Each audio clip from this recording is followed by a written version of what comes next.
It's just extra copies.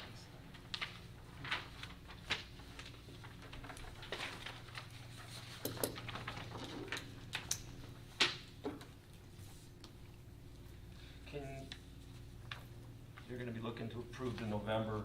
I did not watch the tape, but I did read them. Do you want us to vote?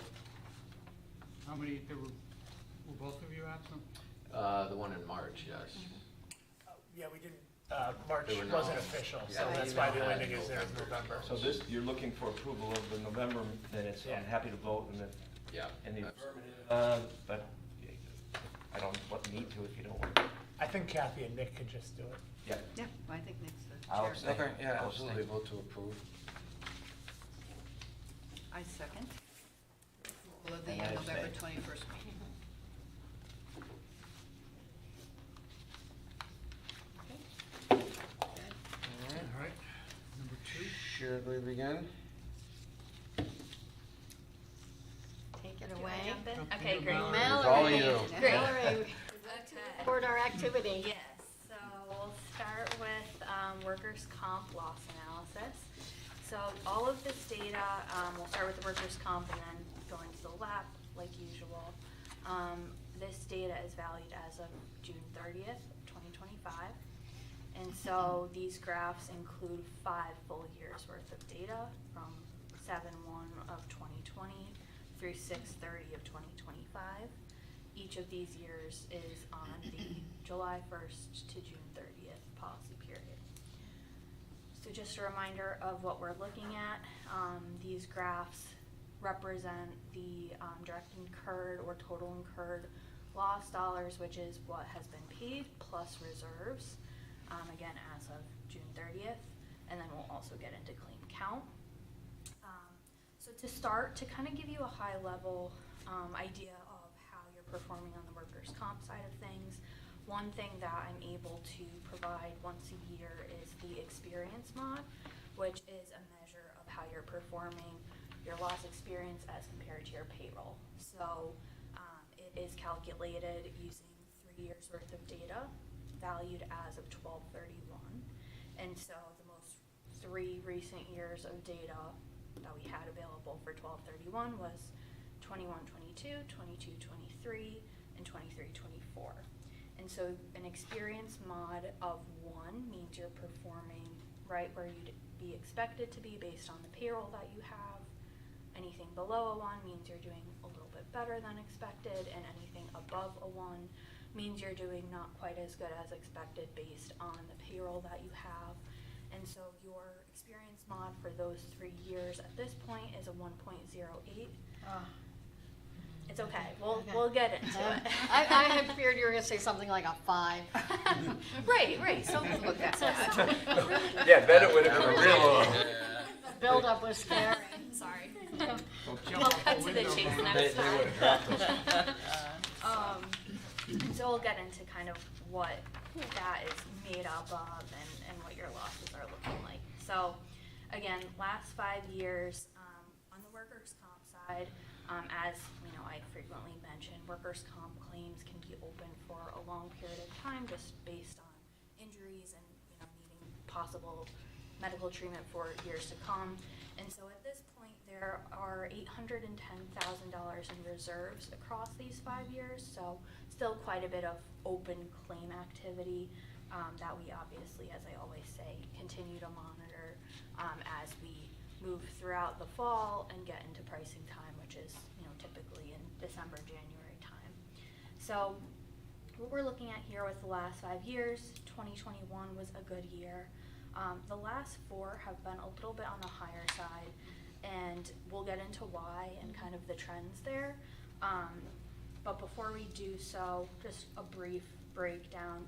Really what the trend is on the workers' comp side is that there's really not one department that's driving all of your losses. There's kind of the trend that I think I've mentioned in the past that holds true with this data as well, that in the last several years, each of your departments, or kind of maybe top 3 or 4 that contribute the highest dollars, it's really like a handful of claims in each of those departments that's really bringing it to what it is.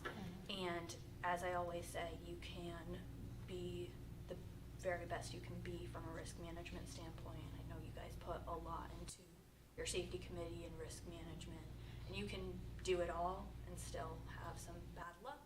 That's kind of why insurance is what it is.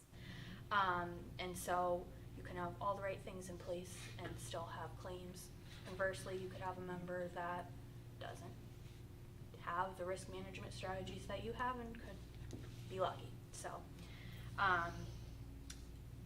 if we go to page 2, that will show us kind of breakout by department. And so most of these pages have a top graph and a bottom graph that are the same subset of data. The top graph is not capped and the bottom graph is capped. And what that means is that for purposes of being able to narrow in on if any severe claims are skewing data, I took your data and top graph is everything that has been paid plus reserves over the last 5 years. And the bottom graph has any claim that is over 100,000 capped at 100,000. So if you have a claim, you don't have any $500,000 claims, but for sake of example, if you had a $500,000 claim, the top graph would show it at the 500,000, the bottom graph would show it at 100,000. And so what we're looking at here, you see that the police department is driving from a dollar standpoint. Primarily, 4 claims are driving their total over these last 5 years, and they did have 2 claims over 100,000.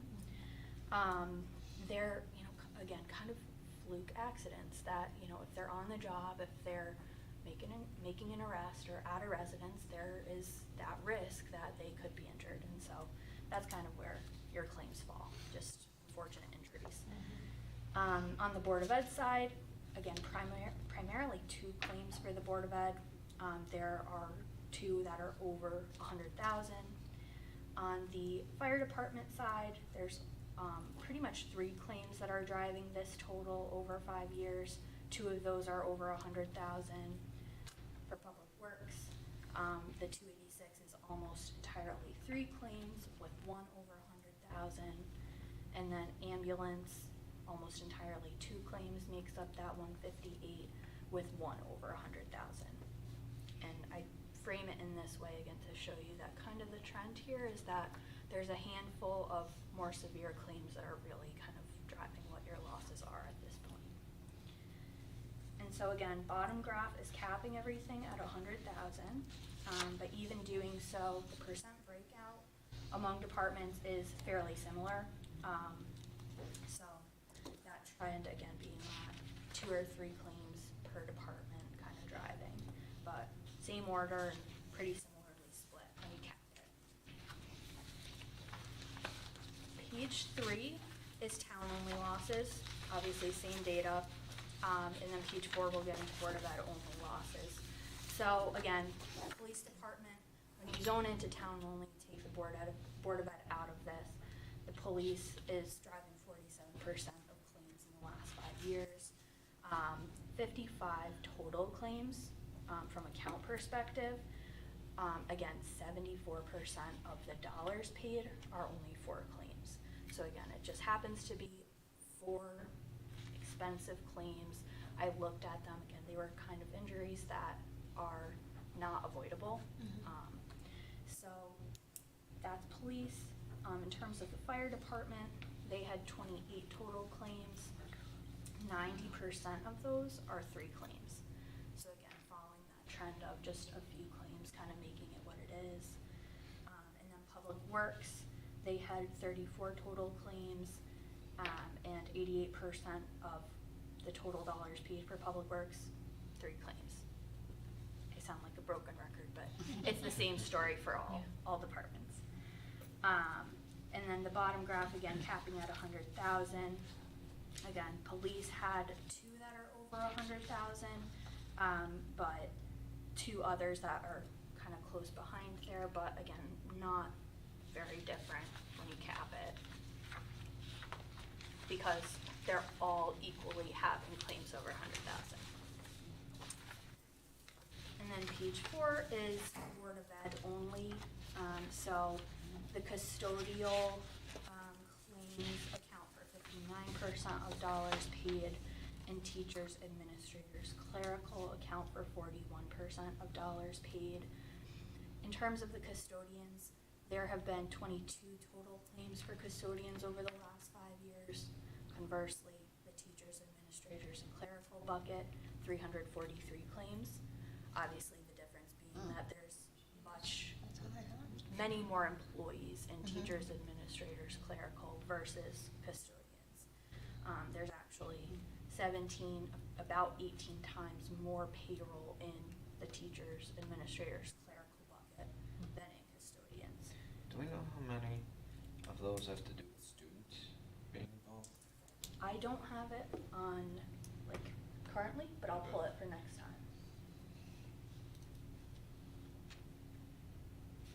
And that brings up a good point too, that a lot of the 343 claims for the teachers, administrators, clerical have $0 paid. So a good chunk of them are record only. Really? Yes, there are 259 of those claims that we have paid nothing on. That's good. So are they considered closed yet? Yes.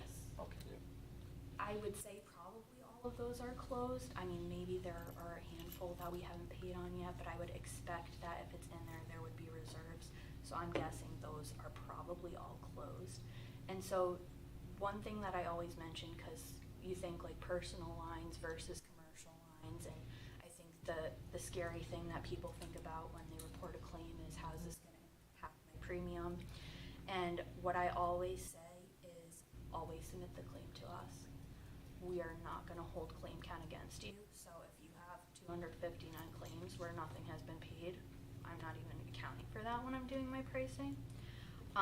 We want you to submit a claim when you have it, because if someone gets injured but says, oh, I'm probably fine, I'm going to self-medicate and I'll be good to go, and then a few months down the line are not, and then backtrack and say, well, really, I'm not good, let me open a workers' comp claim.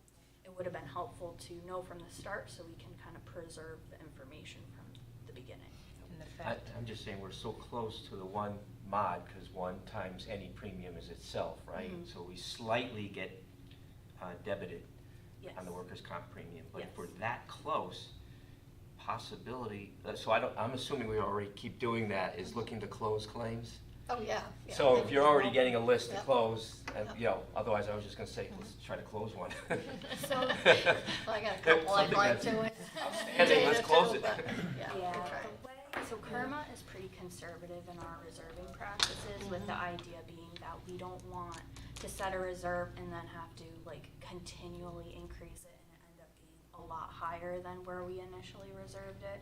Conversely, there's that balance that we don't want to over-reserve and then, come down a lot. So there's, always that balance. We tend to be on the conservative side, but our adjusters are constantly working to close out claims where they can in a fair way to the claimant, obviously. Yeah. But they're, very proactive about staying on top of files and making sure if something can be closed, and is reasonable to do so, that they are.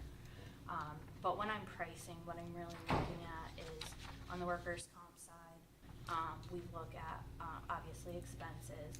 We're looking at loss experience. I'm digging into what claims are open, are there high dollar claims open, and then I reach out to adjusters to kind of see, where is this claim in its lifespan that you can expect. Just if we can close something before the deadline, Starting to change sound- the starting mod to for sound like for me. the premium. So what would the deadline be, November? So No. the mod is calculated based on 12/31 data. The mod is a factor when I am looking at pricing, but it's not an input, like a manual input, and then we get the premium we get. It's very much, what we like to say in our department is underwriting is very much a math and a science and an art is what I meant to say. A science and an art in that, we're looking at the data, but we're also considering the qualitative factors such as, and that's kind of why I point out like the safety committee and the good risk management efforts is, that's always in the back of my mind as well, as the effort that's being made, because there are members that don't necessarily have that same philosophy, so. I want to thank you guys for sending that consistent message that you're not holding the recording against us. Mhm. It's why we have the compliance that we have when it comes to reporting, because we tell people, just tell us. If something happens, don't hide it. Let us know. And it helps you too, because It if you does. report it 3 months later, the investigator may not appreciate that you waited and may question why you waited. Right. So thank you for giving that as a consistent message. Yeah. It helps us. Yeah, on both sides, on the workers' comp and the lab, we always say, always report. How long do those claims stay open? It depends. It depends on the injury. On the lab side of things, like a property claim typically closes very quickly because you know, repair the property and It's then done. you're good to go. Yeah. For a workers' comp claim, it depends. It depends on if like a surgery is needed and kind of remnants of, you know, how did that surgery then go? What is the process moving forward? It's really kind of case For the by case. 259 that the Board of, Board of Education had, that didn't have, any monetary figure attached to it, Yep. how long do those stay open? Some of them might have been like not really ever opened in a sense. Like it could have been recorded Mhm. as an incident only. Like Board of Ed, we're putting you Kerma on notice that this incident happened. Yeah. In theory, it could essentially Okay. not be open Yeah, for I a do a period lot of of time. those. And that's good. Yeah. Yeah, that's what we ask Yeah, for. Someone needed a Band-Aid, here you Right. go, I'm telling you, put this on record. Yeah. Well, it's I- too, it's Yeah, too, I think it's you good to know. brought up, like, how many of them involve students? I would suspect that the majority of the 259 that don't actually involve a claim, like a monetary, issue would be, a teacher got hit, someone got scratched and drew blood. Yeah. We always tell them to like, even though they don't get treatment or they're not looking for anything, we want it documented in Right. case, that scratch tomorrow morning blows up and now it's, yeah. Right, exactly. Um, That's right. So, Yeah, I mean, Yeah. that's why my wife's a teacher at a crack school up in Bloomfield, and 6th grade English teacher, and that their school has had some issues over the last couple of years, and that's why I was wondering how many involved the students. Yeah, yeah, it's very possible that a lot of them do involve students, and I'll pull that for next time. But yeah, there's a lot where it's that exact situation where you're like, hey, we're just letting you know this happened in case it becomes something.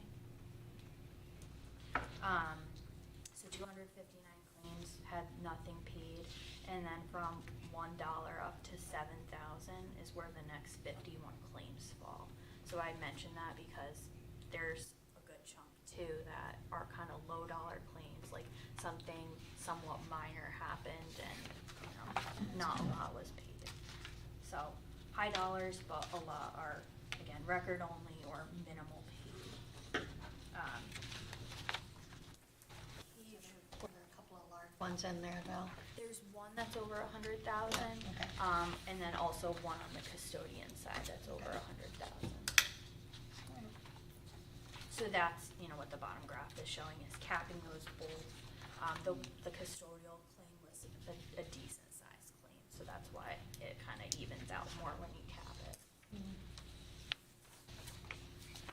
And then page 5 shows claim count on the whole. So again, 343 Board of Ed claims. In terms of the town, 36% of claims are from the police department, 22% public works, 18% is fire, 16% is general government, which is like your town building maintenance would fall into that category. 4% is ambulance and 3% is park and rec. And then next page is the liability auto property. So any further questions on the workers' comp before? So, again, the LAP is a liability auto property package policy, including your general liability, as well as all of your professional lines, so school leaders liability, law enforcement liability, public officials liability, and then your auto liability and auto physical damage and property. All of that is one package policy for both town and Board of Ed. So, looking at the last 5 years, there's a decent bit reserved on the lap side too, less than the comp, but there's about 361,000 in reserves over these last 5 years. The last two in particular have been very good years. They're still new, but hopefully they, continue to be great. We'll get into by line of business and by department, but on a somewhat similar note to the workers' comp, like that 2021 year, if you look at the bottom graph, it breaks it out by line of business, shows that the bulk of 2021 was auto. That's really 2 claims, and they actually both happen to be collisions at intersections. The 21-22 general liability is the bulk of that. That's also primarily 1 claim that's driving that. The 22-23, the property, that green is 1 single claim, a frozen pipe claim, but the purple is really a handful of claims. And then, several auto claims make up current year. There was another intersection collision, which is kind of an interesting thing to note. But on a year-to-year basis, that's what that looks like. Do you know, with those collisions, what departments they were in? So, I don't for 24-25 in particular, but we'll jump into, by department is shown on 2 pages from now, on a 5-year breakout, but I can get you that 1 year too. 24, 25 was the new fire, not a fire truck, but it was like Yeah. a administrator fire. That And- sounds right. Yeah. Oh, that, The yes, new one that we was a just fire said, truck. Yeah, yeah. And the others were ambulance, the old ones, with that big ambulance rollover bag. Right. They did the whole thing, the insides and everything, stretchers, all the, oh, that was expensive. Yeah, that one hurt me. Okay, so top of page 7 shows last 5 years by line of business, with the top being not capped, the bottom is capped. So auto is where the bulk of your claims are coming from. 37% of lost dollars are from auto. This is both auto liability, so a town employee in a town truck hits someone else, but it's also auto physical damage, so damage to your own vehicles. Of that, auto in general, 72% of your auto claims in the last 5 years are liability claims, and 28% are auto physical damage claims. And this is also where we see your frequency claims as opposed to severity, which is to be expected. So there is 1 claim that's 20% of the overall auto dollars paid, but that remaining 80% is, smaller frequency claims. Again, not unusual for the line of business that auto is and the number of employees you have on the road all day. From a general liability standpoint, those claims are accounting for 25% of overall dollars. That's more so a severity line rather than frequency. So there have been 16 total claims in the last 5 years. 8 had $0 paid. 8 did have money paid on them, but 2 of those claims make up almost 80% of the GL. So probably just 2 larger lawsuits that are making that up. Property, really primarily 1 claim was like $150,000 approximately, and then law enforcement liability, only 4 claims in the last 5 years, with 1 of them being accounting for 62% of that 143, and then similarly for public officials liability, only 5 claims in that bucket, with 1 at 57% of total dollars. So on the whole, it's pretty much more a severity in the sense of like maybe one claim of each type or a couple claims of each type driving, with the exception of the auto liability. But in the last 5 years, there have been 3 claims in total over 100,000. 1 GL, general liability, 1 property, and 1 auto liability. So one of each of the top 3. And then page 8, we have that same data, but now broken out by department. So police is driving 37% of your claims. Of that, 70% of police claims are auto claims. 19% are law enforcement liability. And law enforcement liability is a professional line, just like public officials liability and school leaders liability, and that's where like your wrongful acts type coverage is. So on the public officials, if somebody is appealing their tax assessment, that Yes. goes in public officials? It does, yes. And so there are claims for that. Because we don't have our public officials generally are not being sued because somebody thinks they did something wrong to them. This is just a tax appeals. That's the majority. I don't want to minimize it, but it sounds like it's primarily tax appeals, no? Like a CHRO type claim would Oh, also fall into okay. that. Yeah, like a wrongful termination, anything like that. On the law enforcement side, like a false arrest, Yep. that's kind of Yep. where those would. Okay. But yeah, for public officials, tax appeals are a subset of these. A lot of times those are low dollar claims, but could drive up the claim count. We'll see that in the next page. For the fire department, about a third of their claims are auto claims, about a third are property, or more specifically, equipment breakdown. And about a third are professional liability.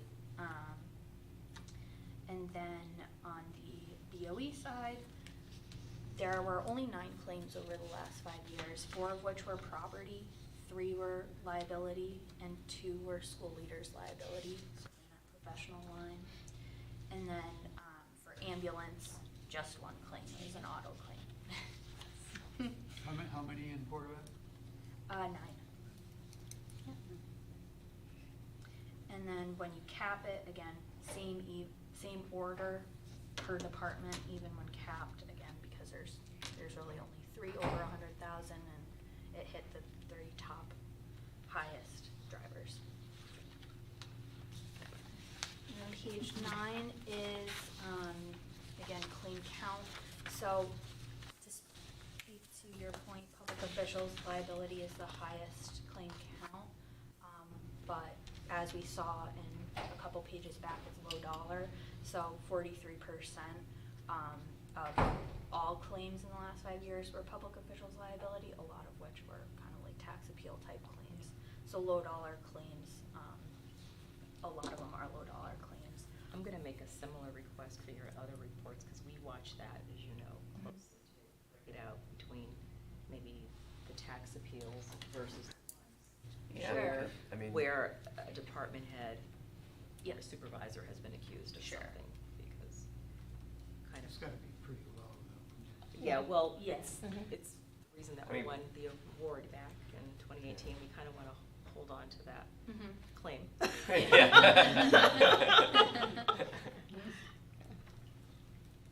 And obviously that peak for the 23-24 is a reflection of the reval, so we kind of go through that. Every 5 years, you'll see they'll come up. I mean, obviously, we go through the regular appeal process, but they still get My reported. point is our public officials are doing a good job. Yes, yes. They're not causing Absolutely. claims, Yeah. but the tax Right. appeal is inevitable. It Right, is. I mean, exactly. you know, that's Exactly. almost like a traffic ticket. Yes, appeal it, come in and talk to Yes. Board of Assessment Appeals. Exactly. You know, it's, Yeah. you can have a lot of, I mean, Right. Claim count wise, Yeah, especially high, last year. but then you look back. oh, well, yeah, no, no, I don't mean to minimize. But yeah, that's exactly the point, because 43% of claim count is public officials, but 7% claim dollars is public officials, so to your point, you're doing a good job. For an auto perspective, again, that's where we're seeing your frequency claims there, 26% of your overall claims. General liability is 13%, property is 8%. You know, that's expected that when you have a property claim, it might be high dollars, but hopefully they're not frequent. Law enforcement liability is 4%, equipment breakdown is 3.6%, and then school leaders liability is 1.8%. That was everything I had from a loss analysis perspective, but I do have some other good news to share. But before I get into that, any claim-related questions? Okay. So you may recall that we have a program at Kerma called our Member Equity Distribution, which, yes, good news. That sounds nice. Yes, it is nice. This is the best news I deliver all year. Save the best for last. Yes. So to give you a little background on what this program is, we are a member-owned and governed organization, and what that means is that we don't have shareholders. And so our shareholders are the towns and school districts that make up Kerma. And so like a commercial carrier might have dividends for their shareholders. When we perform well, we're able to get that money directly back to our members. And so 15 years ago, we formed what's called our Member Equity Distribution Program. And when Kerma performs well, and you know it's fiscally responsible to do so, we then return surplus back to our members. And so over the last 15 years, we've distributed almost 49 million back. And this year, we are across the pool delivering back 5 million. And so the town and school district will be receiving back this year a check for $56,685. Wow. So. Don't worry, Scott, you won't see it. I was gonna say, I'm sorry. We haven't got one in a few years. I think we Oh, got no, one we like did 3 last years year, ago, one? right? Oh, Three got years one ago. last When year. we first We switched to last Kerma, year. Yep. we were getting them, we were good, we got them 3 years in a row, like, and it was always in this 50,000 range. Yep, we've So been keeping it. I knew then after that, we didn't, but, I mean, Yeah, so that has nothing to do with performance either. So the number that you get is strictly based on, it's prorated based on your percentage of premium. So we have no like discretion in how much everyone gets, just to be a little more fair that way. Like obviously on the pricing side, that's where your loss experience and risk management and all of that comes in. yeah, good point. But, so this is straight, you know, based on premium. We did a $2 million distribution last year. 2 years ago, we did not do a distribution. And to your point, I think there have been maybe 2 years that we have not done a distribution in the last 15.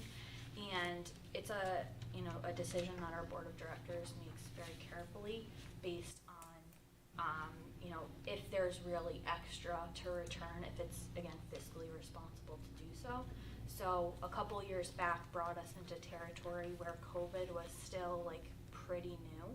And so we had bottlenecks of claims that were from, you know, COVID times that were just getting through to the courts.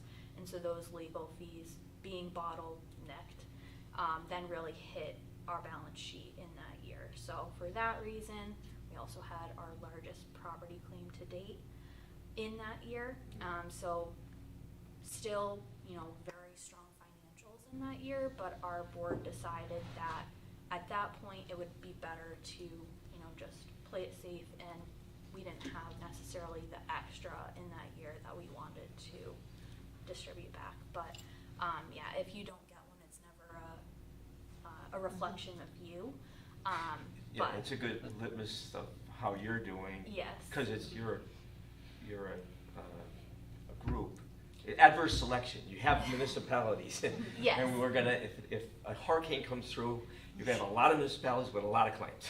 Right, right. So you're a unique, we're a unique risk. Exactly, yeah. And That's so- actually. somehow you're spreading it well, and Yeah. you're still doing distributions. Yes. You're still making good profit. Yes, that's actually why we exist, is the fact that 45 years across the nation, commercial carriers didn't want to write municipal risk, just because of the nature of the risk. And so you saw pools pop up throughout the country. There are states that have many pools. Connecticut, we're the only municipal pool. But yeah, it's in essence, if you're getting a distribution, we're doing really well. If we don't give a distribution, it doesn't mean we're not doing well. We still had very strong financials. We, in the last several years, have done very, very well from an investment perspective. And so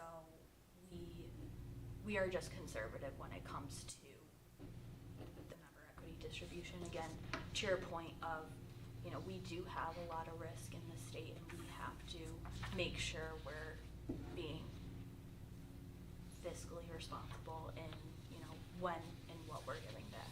But at this point, $5 million hasn't been distributed in several years at this point, so this is a really exciting one. Yes. Yes. That's all I had, unless you want me to address cyber. I just wanted to, we had cyber on the agenda, just pointing out that the town's done a renewal on their cyber policy, and I know we can't publicly discuss the details on that, but we did improve our coverage, for a very good, almost level line rate, so. Yes. And Scott, you're doing your renewal right now? Yep. Yep. Good work.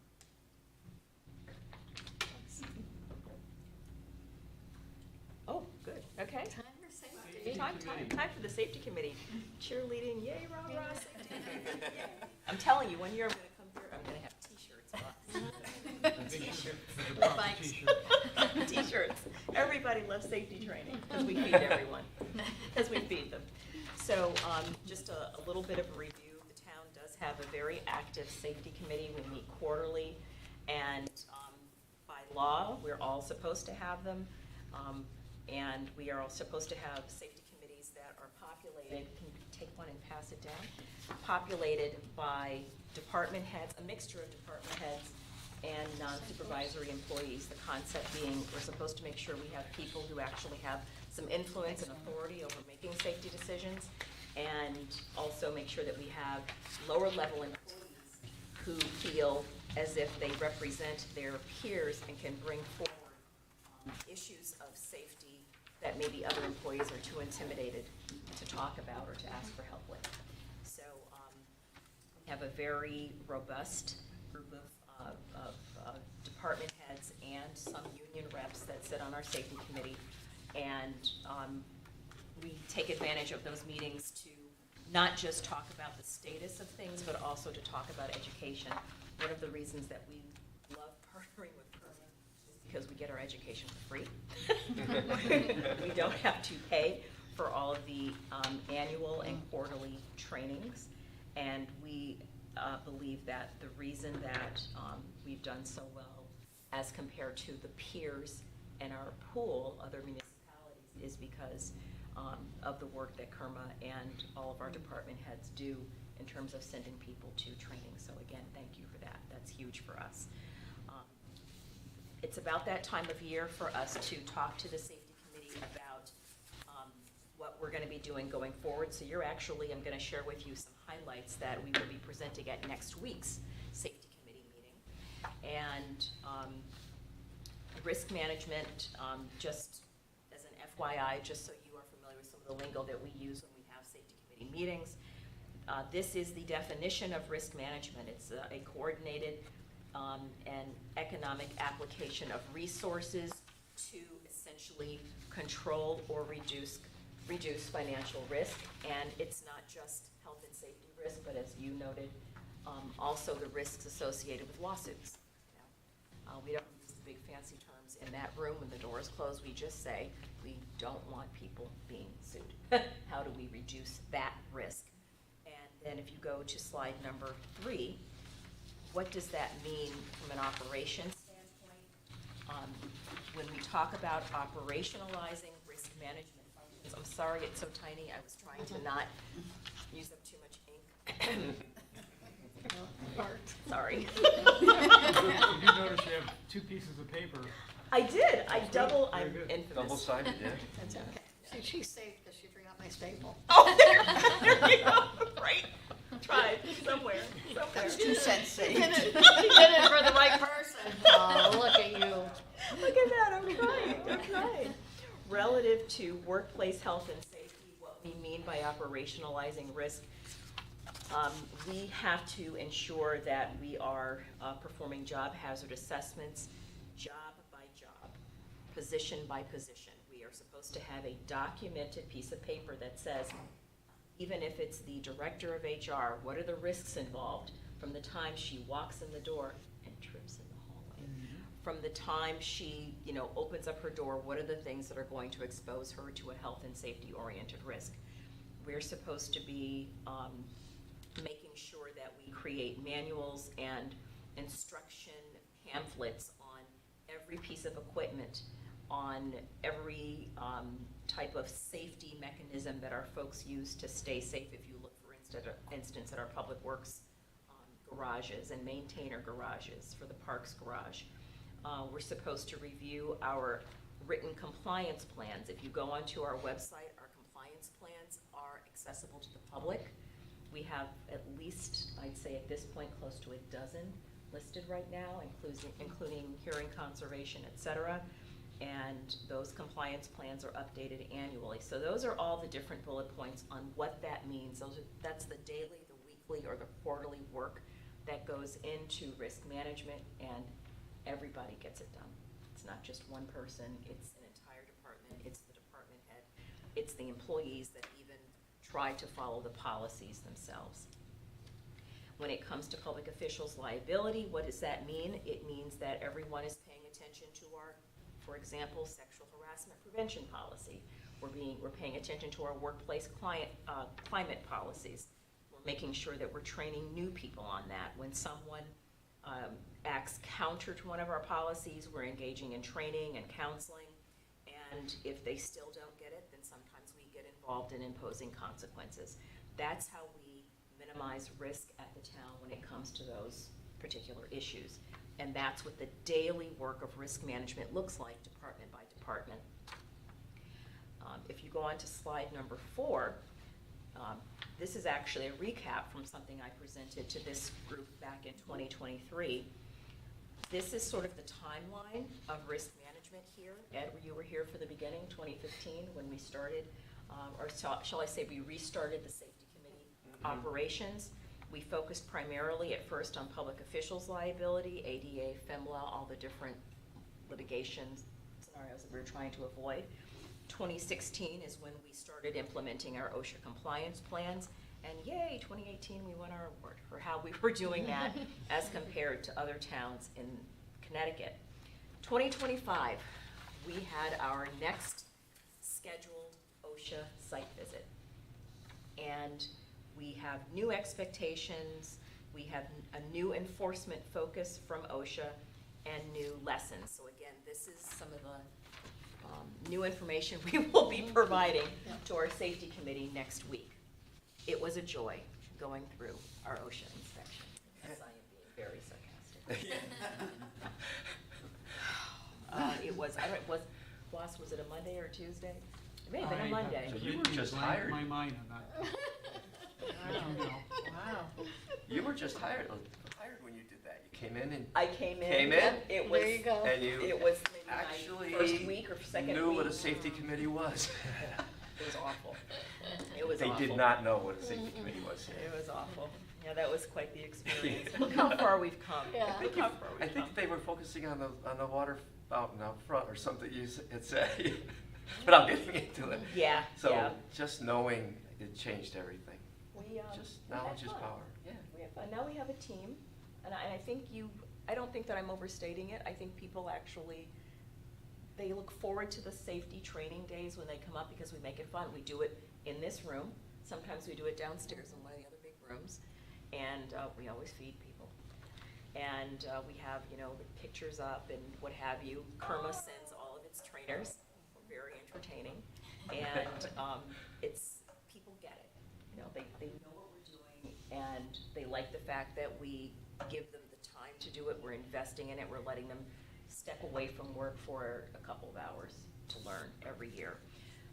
However, having said that, the lesson that we learned from OSHA this year, their regulations have changed, and they want more. They want the annual training, the quarterly training, we learned, is no longer enough. Now, the good news is we did good kudos. We got kudos for our hearing conservation program. In fact, they consider it a model right now. They took our plans, they took the card for the hearing conservation person that we're using, and they indicated that they will be sharing that information with other towns. In fact, funny story, the inspector came in, and she was a typical inspector, very serious, and she asked about our hearing conservation plan, and we showed her the results and how, you know, we had one or two people who, they had some changes in their hearing test, and she started peppering us with questions, and we were confidently answering those questions. And at one point, she looked at one individual's test results and said, "No, I'm sorry, this is wrong." And I respectfully looked back at her and I said, "I don't think so, but if you would like to question it, here's the name of the consultant that we use. By the way, this is the same guy that did all the firefighters after 9/11, so have at it." And she disappeared for about 45 minutes, came back, apologized, and said that she would be using it as a model going forward. I'm So you surprised have she a lot. questioned that. Yeah. I mean, really, she's just looking to see Looking for anything. what you've done. I'm gonna stay positive. So I won't get into it. No, I promise I won't. I wasn't a happy camper. No, I think she stepped outside her bounds. It was Boundaries. challenging. It was challenging, but we were proud in the end. It all ended You up did, okay. you and your people. Yeah. So overall, it was not a good, not a wonderful experience, but overall, Yeah. they were pleased. Yeah, they were pleased in the Okay. end. The biggest concern that they had is now we have to do more. And that's gonna be no small feat. I've been very candid about that. We're gonna have to get some help doing more, because it is a lot. They don't want annual or quarterly training. Now they're looking for, their word, more intensive training that is customized. Department by department, work group by work group, and job description by job description, which encompasses new work practices and new equipment or tools, so. And she said that all municipalities are being held to the same standard. So what that means is, I'm gonna pick on, let's say I'm in Public Works and I have a person who's working on, oh my goodness, I'm gonna get this wrong, give me a piece of equipment, a lift, right, that exists, Yep, right, yep. lift. And we had to purchase, let's say, a new one on Tuesday. Even though you're maybe not gonna use it until the summertime, the fact that it's even in the shop or in the garage, we have to make sure that all the folks in the garage are trained on how to make sure it's turned off, how to make sure, when it is going to be used, has everybody gone through the manufacturer's manual? Has everyone been given, for people who have language challenges, do we use illustrations? I mean, we are talking intensive levels of detail. We were shocked. Like a full-time job. We'll do what's I'm just acceptable and saying. reasonable. Yeah. Is there something going on at OSHA? So, Yeah, okay. So, yeah, so my supervisor's response was, we have jobs. We're trying to make widgets, we're not trainers. What are we gonna do? And so we strategized, and we do have a way to address it. We have a safety consultant that we've actually been using for a number of years successfully. They're the ones that have been updating our compliance plans. KERMA actually has a group of risk managers that have been working with us, not just on the training side, but they come in and they do spot inspections. I think it was shocking even to some of our KERMA support people at the level of detail. And so we have a safety consultant that's going to help us, because I mean, they are literally talking about, we want to see the curriculum now. We want to, it's not enough for us simply to say, we've trained them on doing X, Y, Z. They want to see the actual paper that we're using to train people. Are we passing it out? When it comes to our attendance records, we have attendance records. We had people simply signing their names next to these, next to their printed names on sheets of paper. They want a searchable database. They want to be able to come in and do the inspection and put in a query and say, on what date was this person trained on XYZ? So, you know, I love Excel, thank God for Excel. All of that can be done in Excel, and my assistant will have another job. We will be uploading a lot to Excel. But actually, thank you again, Kerma. I called, very unhappy, you guys sent a rep. And helped me to deal with the inspector and said, fine, tell us what you want from them, what do we have to do? And then we started strategizing on how we're gonna do it going forward. So again, good news is that the reason that you didn't hear a hue and cry about the town of Rocky Hill being in trouble with OSHA is because we are doing it right. It's simply that, and even a lot of towns aren't doing it, but it's a new enforcement focus for them. So it's not bad news, but it's news for you because you should know that more is being expected of your people. Will they follow up or wait to the next site visit? Will they just Show do a up. surprise? They will show up. They will not schedule it? No, I ma'am. take it, okay, I No. think so. So we're scrambling. We've been given 3 different deadlines. August 19th is the first one, I have them memorized. September 9th is the second. And then we have October for our compliance plans, because now our compliance plans all have to be updated and rewritten to encompass that information. So we have different deadlines, but after October, it's gonna be a free-for-all. So Wow. we'll get it done. I'm sure you From will. the finance point of view, and the good news is that we're doing it all within our existing budget. And Amen. if you hear consultant and you say, oh, Jesus, who's gonna pay for that? So, but luckily, when Dana's working with the department heads, that they had training money and they all saw the benefit of it, so it's, Yeah. it's something that's funded That's good. within the existing, which was great support with the departments. Completely. I mean, Yeah. again, that team, that sort of, we're in it together, that team-oriented Yeah. mindset helped out again. Everybody just agreed to contribute a certain amount of money from their department Good budgets. team effort. Yes, so much. So, and that's it. Thank you.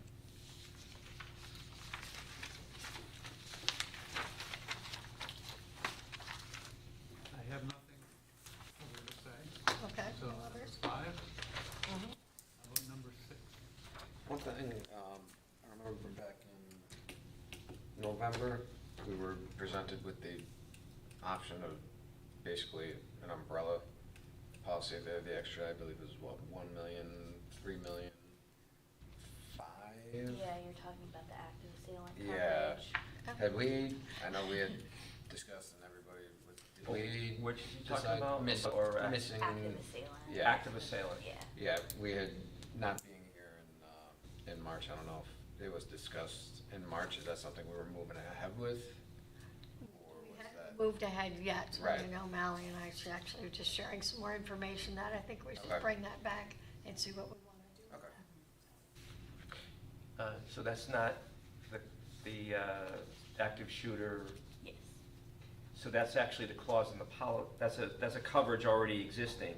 Is it being broadened, or is it an additional new policy? Yes, this is an additional new policy. For active assailant? Yes, Yeah. and it's called active assailant rather than active shooter because active shooter limits the weapon type. Yeah, yeah, So yeah. the assailant broadens that a bit. It's a separate policy. We get quotes through Markel for all of our members in the amounts of 1, 3, and 5 million, with a large benefit of that being that from a liability perspective, you already have liability insurance, but negligence is required. Whereas this policy is a no-fault policy. You don't have to be negligent in order for this coverage to kick in. So that's one large benefit of it.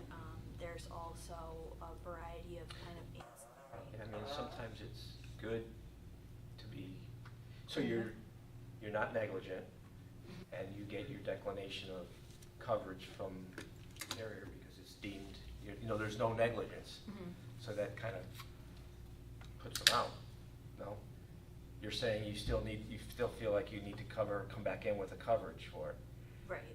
Because usually that works, I'm just thinking that worked in benefit of the town. weren't negligent and our carriers declined the coverage because there's no negligence, I there's think no exposure to us. I think maybe it's because of kind of the nature of the coverage is that, you know, if something so traumatic happens, you might not necessarily want to be like hands-off, like, you know, this happened at my town location. That's why school they're using the wording, location. there's no fault Right. thing, it's Like, just. like no one left the door open, no one that shouldn't have been getting in the school got in the school. You did all the right things, but someone's still, And it's outside capacity, it's Markel, it's not gonna It's- affect your correct. It's- equity distribution. Correct, it's It's- totally it's separate. a totally separate thing. Just like the cyber policy is a totally separate policy, so, I'm the underwriter for the workers' comp and the liability auto property, but I also have my producer's license with the Yep. state insurance department to be able to place separate policies with the intent being that we want to be able to provide a well-rounded package of any policies you may need. So the cyber being one of them, we place crime policies for towns, we place pollution, we actually place a pollution policy for the whole pool, so that's a bad example, but, active assailant is a type of policy that has emerged in the last several years that Markel works with us to provide quotes for all of our members with no application, but it's a totally separate policy from the LAP. So in your example, a claim, let's say a claim never happens, but should a claim happen, you would report it to the LAP policy, you'd also report it to this policy. That policy is going to also protect your LAP because you have that extra coverage. So it's in essence cushioning your LAP policy, it's the no-fault coverage. Would it come first? I believe it would, I believe it's primary, but I can check the policy language. We wanna know that if it comes first, Yep. then it's really good because it protects the liability if we are negligent. If we're not negligent, almost don't care if we get the coverage or not because we're not legally negligent, so what are you doing? Get away from it, you know? I believe realize that somebody could just, you know, I mean, the courts are the courts, but, I think it's primary, but I'll double check that. But the other thing being that it has services involved, like counseling type services, like medical and dental type services. Should injuries happen, it has like counseling services and built the in. active shooter piece is already in the lap. Or is that a separate policy? It's not Active- excluded from the LAP, but in order. It's covered by virtue that it's not excluded. Correct, But this stuff is. correct. And it's gonna get a separate Markel. Exactly. This is the expertise lies with Markel, and that's what that policy is intended for. But they're not picking up all of it and moving it out to Markel. I think the intent is that it would. I'll double check the policy language. I believe the way it would work is that the Markel policy would be primary with ours responding excess, but I'll check on that. Even with active shooter. Yes, that's what this policy is for. So Kerma's policy does not exclude active shooter, but it's also, that's not what we're experts in. We don't have coverage that's listed, that's called active shooter, but if something were to happen and the town or the school district gets named in a lawsuit from a liability perspective, we're gonna be defending the town or the school district. But that's where the negligence piece comes in. And Mallory, the active assailant has the properties component as well. It So, does. I mean, it's more, because if somebody came in and blew up the town hall, then we're not negligent, it's coverage within. That's also an important point, and Yeah. the parameters of that are that this policy is for $1, 3, or $5 million, so Right. you're not Not gonna rebuilding get a town new hall town hall, for but 1, maybe 3, a or new 5 room. million. But to that point, the coverage trigger for property damage, for, you know, the Kerma LAP policy, the property coverage trigger is property damage. Right.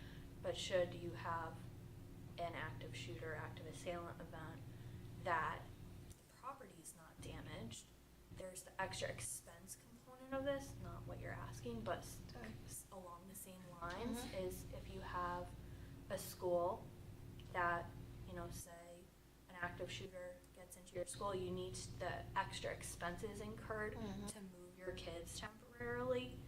If there's not property damage to that school, the property extra expense under the Kerma policy is not triggered.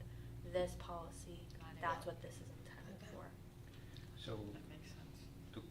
do we have an umbrella policy in our portfolio? Are we buying umbrella liability?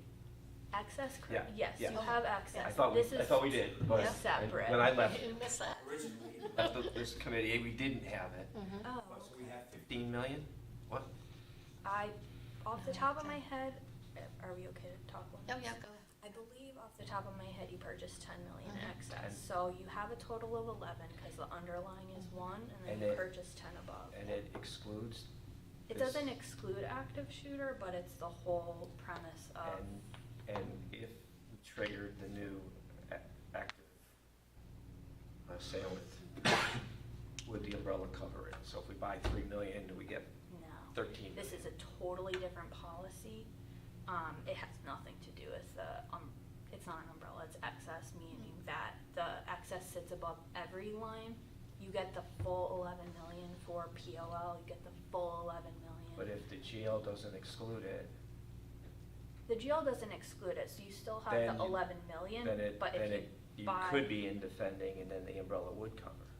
So I think if we could explore this a little bit more. Sure, When we- yeah. When you get like the language We'll and bring something everything on the next together. meeting, actually. You wanna plan for Sure. that? Mhm. So- You wanna bring that to the next meeting and we'll bring it Yeah, up as an agenda item? give whatever us some timing you thorough- guys think is Yeah. appropriate. Okay. I'll just say that with kind of the state of the world, these Mhm. quotes change quickly and it's always in an upward premium. So. Wow. I just mentioned that because, your premium today could be very different than your premium, I don't know when the next meeting is, but it could be very different by then. So I just mentioned that, not to rush you into anything, cause I know it's something to definitely Mhm. consider. But yeah, it's, separate town and school district money. It's fully separate, we don't take any of the money, we act as the broker in essence, and we would invoice for ease of business, but we would then pay, like it's a pass-through. Did you give us written information on Yes. this Yes. last? Yeah, Yeah. with a flyer. Yeah, I think we're Yeah, gonna it come was back a- and talk it yeah. over. Yeah, then there were actually costs associated with each, I think. Yes. Yeah. And I can get you the updated costs as of today. It's updated on like a quarterly basis, which I was is gonna why I chances say are that. it's changed. So, Less. cause I your know, next look at the old meeting- one. Yeah, I think current cost will probably, I think October 1st, there could be a change. Okay. And hopefully we'll meet before then, trying to do quarterly. Okay, great. Mhm. But yeah, I'll bring back the flyers and we can revisit that. Yeah, 1 million limit would cost $6,900. Yeah, I think Policy with a that 3 was- million limit is 19,200, and the 5 million would cost 39. I think those have changed pretty considerably by now. Really? Yeah, if Mm. I remember correctly, I wanna say Welcome possibly to doubled. insurance. And again, it's sadly because of kind of the state of the world, Mhm. this particular subset of insurance as Yep. well.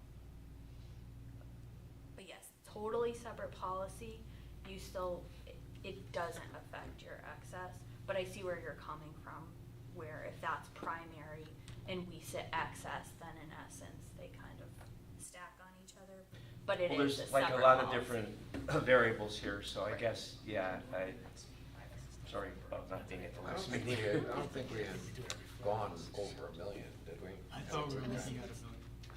It was a reasonable amount. Right. I think Yeah. 3. Did we It gets discuss kinda 3? pricey. No, I was There gonna is, because say it you gets said kinda there is a pricey. big Yeah, jump, there's- right? No. Between 1 and 3. Yeah, 3 goes, I didn't bring that. 6,900 goes to 19,000. 20,000, and then it goes to 39. So, It's usually the week who before knows how much Thanksgiving. now. Yeah, I think Right, now. usually they- before Yeah. Thanksgiving. That's why the last one was November. Because I always have Welcome to an Reader event that I Visions. have to leave to come. Yeah, Okay. yeah. All right, so next meeting this is gonna be a primary focus. Mhm. And maybe we can get the information out earlier. Yeah. I have the 20th. November? Yeah. I have to say, I think we did, We're too far it's out. 3 meetings. Yep. Okay. said what, October 1st is I when? think they reset quarterly, so I think October 1st is when. Should we get in here before then? I would assume. Yep. I'm thinking of That makes September. sense. We'll find, yeah, find a date in Send September. some emails out, and see who's got something in September-ish. Okay. Yeah. Makes sense.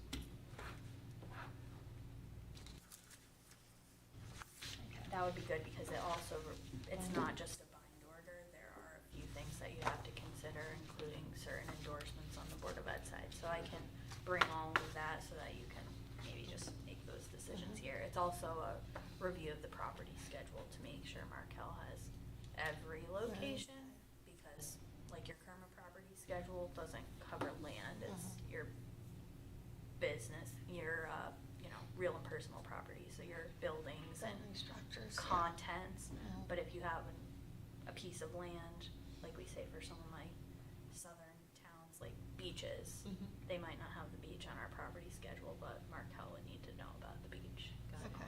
that sort of thing. So it's a policy that would need to start October 1st? I can check on that. I don't know, I just know that the pricing expires. Yeah. I don't know if they'd be willing to Maybe you I was just gonna come say, in if it- before. that. I was gonna say, if it needs to start October 1st, do you guys have to approve Council, that? no, I don't think council. No? I don't think No, it for goes to insurance council. coverage.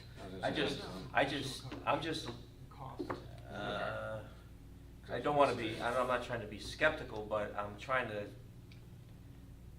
just make sure we do it right. Yeah. You know what I mean? And I mean, it's, to me, it's like, why is, I never thought that would not be covered by our liability, so I wanna question that. Yeah, it's. Hardly. What was the wording? Why are we not already not covered for this? You know, this would, when the municipality has a police force, we are definitely in the line of fire with active shooter. And all of a sudden, we're now saying we have to go outside and get active assailant. So I just wanna think about this for a minute Yeah, and it's see worth what looking was at. mechanically driving you to bring this outside cover into us. Has it been excluded on other claims? Do you have claims history saying where this has fallen outside the cracks? So this is like a Sandy Hook type of situation, is what we're talking about here. Yeah, yeah. It's not necessarily like what law enforcement is up against every day. But it's more so, and I'll put it, I don't have it with me, but I'll pull the definitions because it has to do with like number of people affected and where it takes place in proximity to town locations. It's not like a police officer doing their job. Right, and so if it's so specific, is it specific out of, do we feel we still need it if it's so specialized, do we feel we have the exposure? That's all. Yeah, of course, that's That's a what good we should be looking conversation. Yeah, Yeah. because, we did step away from the umbrella at one point. Yeah. An umbrella is always good to have, but we Yes. stepped away, we came back, pricing was better. Yeah, and You that's know, totally separate So it's from kind of this. our personal appetite for Of course. what we have for risk in that. Right. Right. It all comes down to the negligence piece of it. And those separate services that you, but it's a cost-benefit analysis of if you wanna pay that premium for that specialized coverage. I'll say, I don't believe there are a lot of Kerma members that currently purchase it. I think over time, there are more that kind of, consider it. It's in the back of your mind when you're making a budget, like, do we wanna Yep. set aside money next year for it, that sort of thing. But budgets are tight, so it's always considering, you have a lot of risks you're handling, where are you gonna put your money? Yep. So actually, whenever you've got the information, I mean, I don't have a problem sending it earlier than the a agenda, special like as meeting? soon as I have it, if you just wanna like Okay. send it out and Yep. like review it in depth before we see each And you would be other. brokering it, so we would expect your recommendation, Yep. whether you think it's a good Mhm. buy or not. Okay, yeah, I mean, You're our- acting as the producer for it. yeah, and I mean, I'll also say there's a reason that we sought it out, because there's an exposure there. Yeah. We kind of have a due diligence as Yep. a carrier or acting as a producer for Connecticut municipalities and school districts. districts, it's unfortunately a risk that you face, so. What are some of the towns that do have it? I know you said not everybody, but I don't know that I can share for. names. Okay.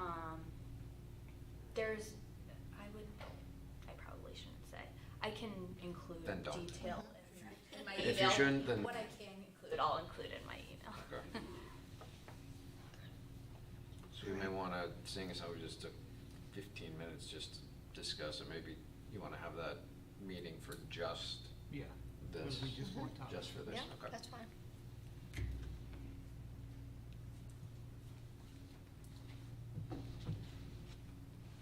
Motion? Motion to adjourn? Nothing, Second? I nothing second else? it. Too late. Wow. See ya. That's funny. Sure, I share that. Jeff? If you guys wanna talk about it.